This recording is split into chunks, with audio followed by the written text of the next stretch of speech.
Don't play with her, don't be dishonest. Ay, still not understand.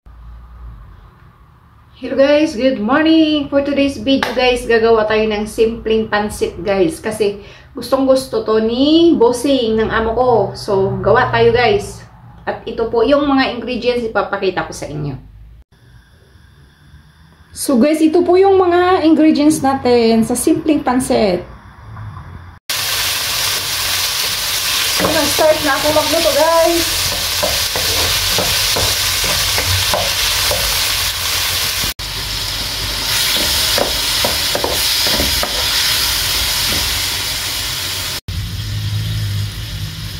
Lagyan ko na siya ng konting tubig guys. Tapos hintayin natin pag kumulo. Alam nyo ba guys, si bossing, hindi siya masyadong mahilig sa mga Filipino food na niluluto ko. Ang gusto niya is mga Chinese food. So, nag-i-experiment ako ng mga Chinese food para yun yung niluluto ko sa kanya. At nagugustuhan naman po niya guys. Kaya mas pinili ko po yung Chinese food kaysa Filipino food. Kasi nga, ayaw niya yung mga sinigang. Kasi ayun yung mga maasim. Gusto niya yung mga, ano siya eh, mahilig siya sa mga tamis-tamis. So, yun yung niluluto ko sa aking bossing.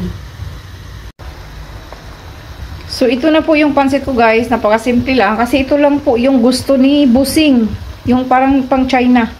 China na pagkain. Napakasimpleng pagkain. Madali lang siyang lutuin guys. Walang 30 minutes. Diba? Parang siyang ano eh, mga Chinese food kasi gusto talaga niya. So ginagaya ko lang din to guys sa mga taga China.